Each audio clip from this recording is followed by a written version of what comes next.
Just hopping on the tap in real quick. Just wanted to talk about the body, and I thought I was gonna be able to have my phone stationary. And how taking care of our bodies really helps with our mental health. And I was just thinking about this last night because, you know, I've been please don't slam things. Thank you very much. I've been working out and, you know, trying to eat better. Just trying to get my body back to, I mean, my body will never be the same, but basically get as close as possible to the body that I had before I had my son, which is the body that I feel best in. When I am light and lean, I feel more agile. I feel like I can move around. I've always been very athletic, participated in sports throughout my entire life. Always have just been very active, and for a long time wasn't as active as I wanted to be. And so lately, I have an accountability partner in my favorite cousin, and so I've been able to achieve a different level of consistency these last couple months. Now, it did take me a long time to even get to the point to where I could be consistent because I was just dealing with so much stress, depression, just all the things that were weighing me down, and coming out of you know, over 5-year relationship. And so finally got to a point to where I'm like, all right, nah, it's time to, you know, change my body. It's time to really get myself together. And I haven't lost much weight. A lot of the weight that I lost was like, I think it was just me feeling like I could kind of let my guard down. I feel like when I was in a relationship, I was feeling like I was being judged all the time. And so I was tense. I was always tense, and I was always feeling like someone was watching me, and like I had to put on a certain persona, and that really took a toll on my psyche and on my mental and emotional state. And so just imagine years of you feeling like everything you do, someone is like, they think you're lying, or they think you have some ulterior motive. And like, even when you talk to people, this person is like lurking in the shadows, and they're like, hurry up, like, you know, man, like, what was y'all talking about? Or like, you know, just super judgmental. And like, just imagine being in that for like a long period of time, and then how your nervous system reacts when you're around people. Your nervous system always feel like it's in fight or flight mode. So I basically was in fight or flight mode for like over 5 years. And so now my nervous system is finally starting to regulate, and it's taking time. It's honestly taking me time to come out of that. Sometimes I still have emotions, and sometimes I still have feelings where I feel like, even who never treated me like that, sometimes I'd be like, well, like, what do they think? Or do they think I'm doing this? Or do they think I'm doing that? Or just because that's what I was used to for a very long time. And so, you know, I am slowly but surely starting to release the,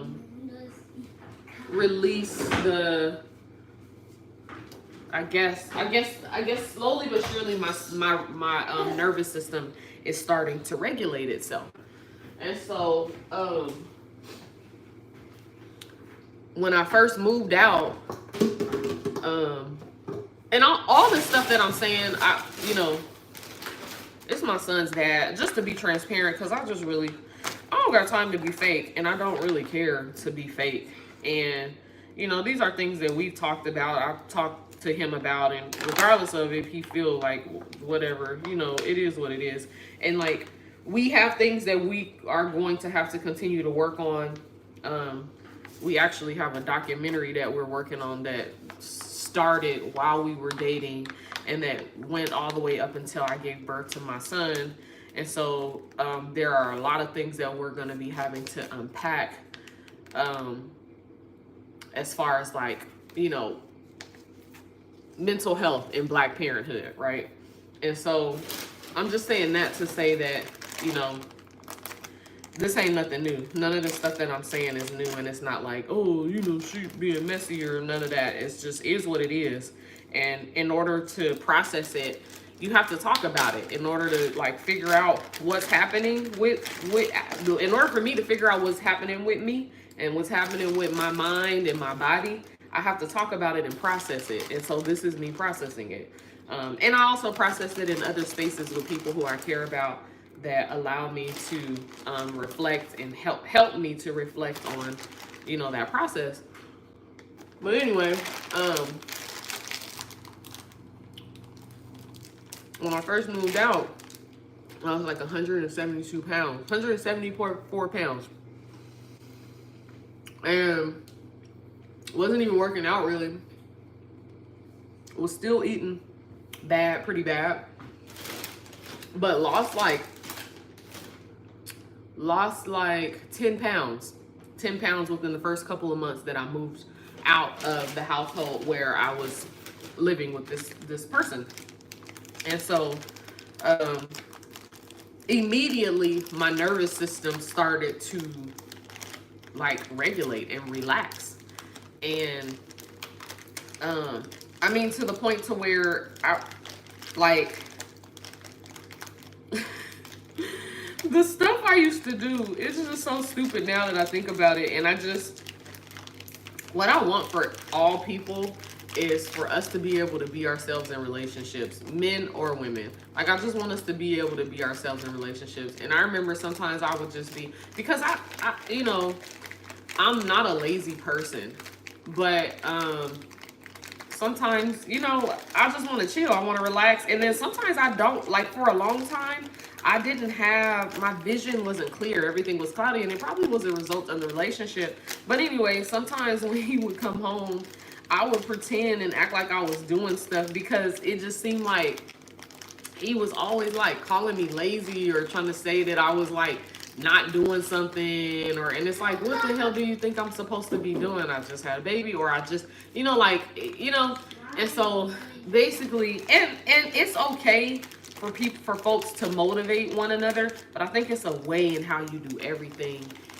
When you love and care about people, you want to empower them. You don't want to make people feel like, oh, you ain't doing shit. You're not doing nothing with your life. You just laying around. You just being lazy. You know what I'm saying? You don't want to say it that way. And so anyway, I would literally, like, when he would come home, sometimes I would literally kind of, like, act like I was doing something. And it's like, what the hell? Like, that's crazy. And it's because I just felt so judged, and so, like, I felt like he was so critical. And I'm not saying that women, like, as far as, or like even just whoever the spouse is in the home, like when your partner is coming home, I'm not saying that sometimes you may just want to make sure the house is clean before they come home, because they've been working all day, and who wants to come home to a dirty home? Which I'm not dirty, so wherever I'm at, most of the time it's clean, unless it's just, it's just one of them days. But, and even if it's not clean, it's mostly just messy. It's not like filthy, nasty. It's just like clothes somewhere or toys, out of place and stuff like that. But either way, I just felt so triggered all the time. And I just always felt like I had to be on my toes. And like, I also felt like that around other people, and even when I wasn't with him, I would still feel the same way. It lived with me. that feeling lived with me. And so I was awkward. I was awkward around other people. I was awkward in conversation. I had a hard time finding my own thoughts. I had a hard time figuring out what I actually wanted and what I wanted to say and how I felt. And then also I felt nervous, especially when talking to other men. When I talk to other men, I would just always feel nervous. And I am I've always been very talkative. I've always been the type of person that if I connect with somebody, um, especially if we connect on a level like of like creativity and like, or like you're an artist or a musician, I will talk to somebody all day, and by the time we finish talking, you know, we cousins. You know what I'm saying? Like I'm really like that. I will literally be like, oh my God, I needed to meet you, and this is divine, and we are in alignment, and oh my God, and blah blah blah blah. And I will sit up there and talk to somebody for a whole hour if, you know, if the conversation is flowing and things are feeling in alignment. And so, you know, I'm a singer. So after I would perform and stuff, you know, it's custom to talk to people after you've done performing, and you know, people might compliment you, and then they might let you know like, oh my God, your words really touched me, your voice really touched me. And so oftentimes when I would get done singing and I'd be talking to people, if he would be at the shows, I would just always feel like he was just ready to go. And so it would feel like, I don't know, like this tenseness in this area, and in this area, in my heart chakra and in my sacral chakra.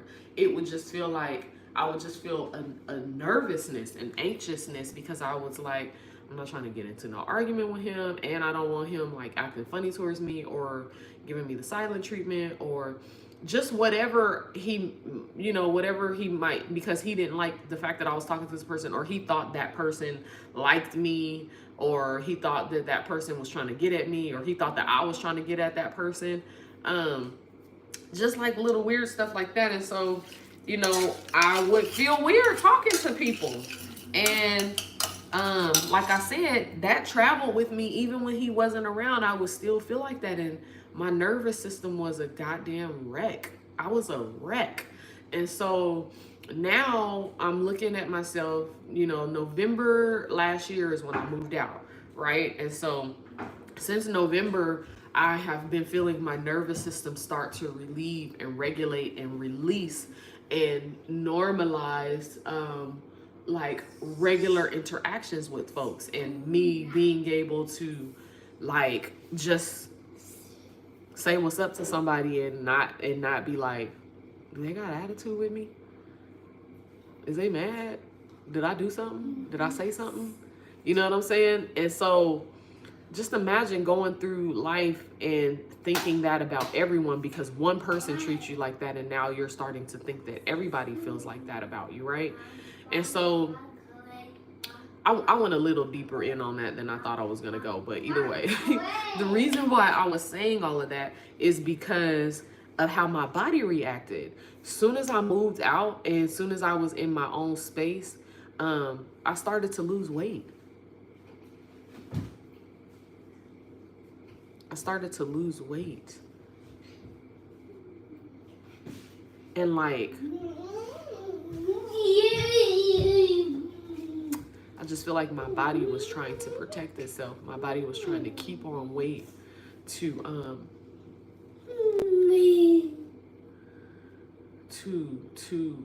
protect me. And you know, I know there's all types of, you know, oh, it's a hummingbird outside. I know there's all types of scientific you know, correlations behind that. I know, you know, the thing with cortisol levels and your stress levels, and that makes you keep on weight as well. But it's just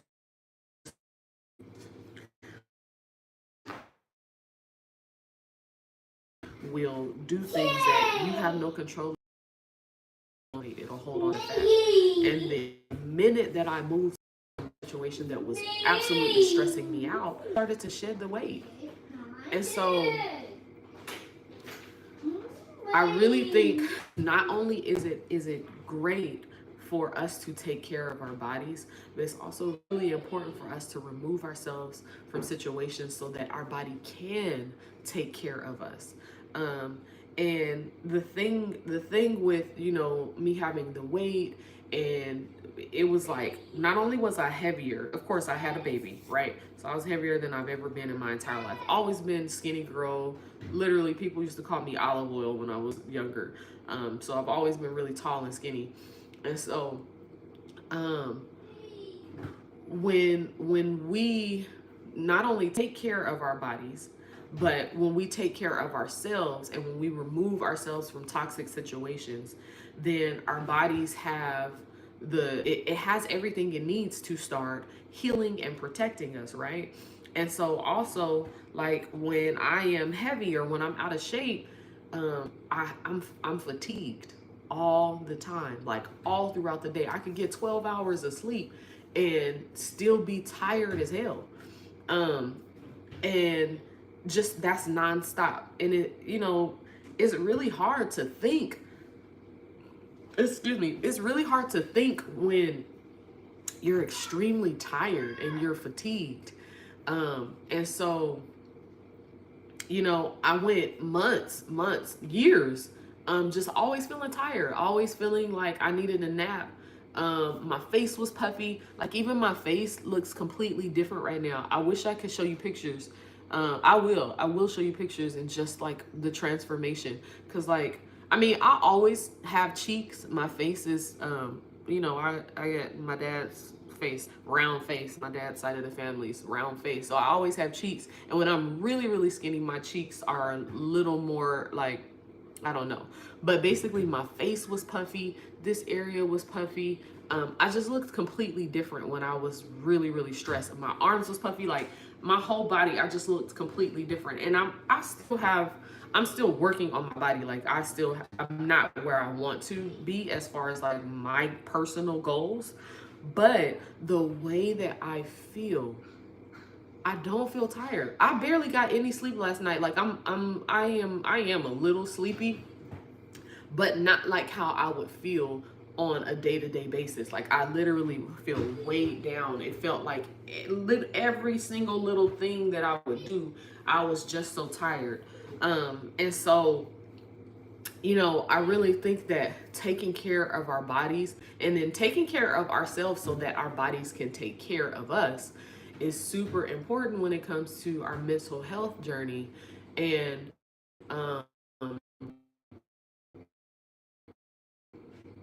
you know, like an opportunity to be just to be our best selves. And so yeah, that was my reflection this morning. I just was like, dang, it's so crazy. Like, lately I haven't been feeling as tired. And one, I think it's the way that I've been eating. I have realized that when I eat too much sugar, if I eat a lot of sugar, processed sugar, if I eat a lot of bread, if I eat bread at all, it don't even have to be a lot, especially if it's not sourdough bread. Sourdough bread, I'm fine if it's not too much. But if I eat too much bread or too much sugar, I feel like I was out drinking. I damn near feel hungover. I feel sleepy. And I think, you know, the diet that I've been on lately, basically it's just high protein. I just try to do protein. So sometimes I do fish. Most days I just do a protein shake and some yogurt, maybe like 2 protein shakes, whatever little stuff I want to snack, vegetables, whatever little stuff I want to snack on throughout the day. And so I feel like when I'm eating healthier, as soon as I try to introduce something that my body don't like, it's amplified and I feel it times 10. It's just like if you stop smoking for a while, right? You stop smoking tree for a while, and then you come back and smoke, and then you just get hella high because your tolerance isn't up. And so that's how I've been feeling. So basically I'm not motivated to eat anything that I know is gonna make me feel hella tired the next day, because it's not worth it for me to eat like a piece of cake or something, and then that next morning I'm feeling like, oh my God, like I'm hella tired. And it's so crazy how when you start taking stuff like that away, your body feels it. And I know my body is different. Everybody's body is different. I am very, very sensitive. I can't drink, cannot drink liquor. Sometimes I honestly wish I could, because I just be wanting to have a good time sometimes. But I really can't drink. I just it really tears me up. It's always something. Either my stomach starts hurting, I start getting like hot and sweaty, feel nauseous. And I know there are certain types of liquors that, like, oh, if you drink a really expensive liquor, you're not supposed to be drinking cheap liquor. But to me, it's like my body tells me what is good for me and what's not. And I'm really grateful for that, because I know that, some people could drink forever and, nothing happens, but then over time, then it turns into some type of chronic illness, or, some type of disease, because their body wasn't giving them the signs that is saying, hey, this is not what we like. This isn't helping us. This isn't nourishing us. And so my body is the opposite. It's literally anything that's not good for me. If I have it, I'm able to feel the effects of that instantly. And so sometimes it's a pain in the ass, because like I said, sometimes I just be wanting to eat bad. I be wanting to drink, and I just be wanting to do the same stuff everybody else does. It sucks, but I'm grateful. So I'm grateful. I'm grateful that my body filters out things that aren't meant for me, and that it's sensitive enough to, and because I also correlate that to, like spirituality, and the fact that, I am aware, I have discernment, and I am spiritually tuned in. And I feel like my body is the same way. So it's a physical and spiritual thing.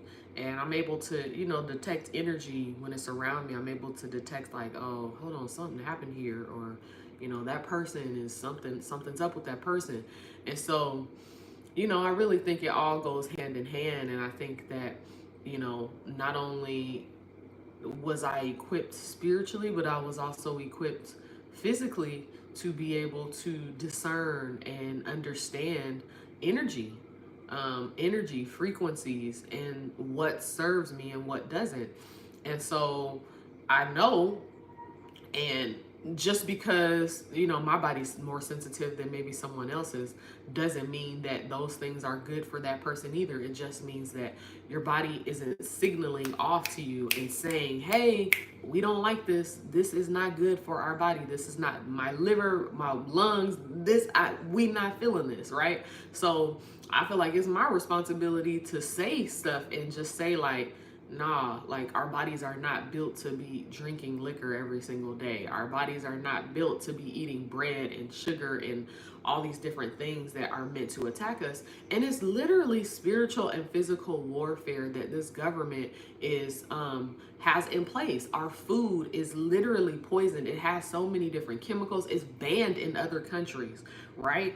And now that I'm having just a tiny little bit more mental and physical clarity, now I'm just realizing like how goddamn evil and devious it is to put it in our food, and also to target black people, and to put certain things in certain foods that they know black people eat, and it makes us sluggish.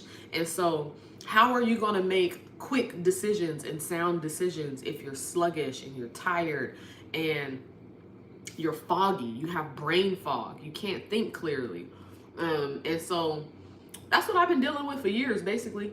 Not only just eating bad, but also, I think I was eating bad. First of all, I've always ate bad. I've ate bad my entire life. Grew up eating just pounds and pounds of candy. We could walk to the corner store when I was a kid, and $1 would get me, a couple candy bars, right? And some chips and all the little salt and all the everything. It's just everything bad. And so It's been a process of, over the years, I've been introduced to people and had friends who inspired me to be healthier and eat healthier. And so I've been learning and slowly but surely incorporating stuff. I'm not perfect. I don't eat perfectly. I just try and make little changes here and there as I can, and things that are accessible to me and easy for me to do. And something as simple as me just removing bread and sugar has been life-changing for me as far as my energy and my clarity and my mental, the fog. I don't feel foggy and I don't feel groggy and tired. But like, even, you know, like, so I switched out sugar. Instead of sugar and stuff, I do this if I need a little sweetener. Sometimes I'll still do honey or something like that. But I also use this for my son. When my son, you know, I make him oatmeal every day, I use this instead of sugar. Better for the teeth, better for the body. It's not sugar. And so I'm just trying to slowly but surely make better decisions for me, my family, and my body. But also, I just know that how I treat my body and what I put in my body has a direct correlation on my emotions and my spirituality. So that's it. That's all I have to say today. I just had that thought as I was, you know, as I got up this morning. I was like, hey, I went to sleep hella late last night, but I still have energy. I don't feel like completely exhausted. I'm pretty sure around 8 o'clock, 9 o'clock tonight, I probably will feel exhausted. But, okay. But all right. Talk to y'all later. I'll be back tomorrow. Peace.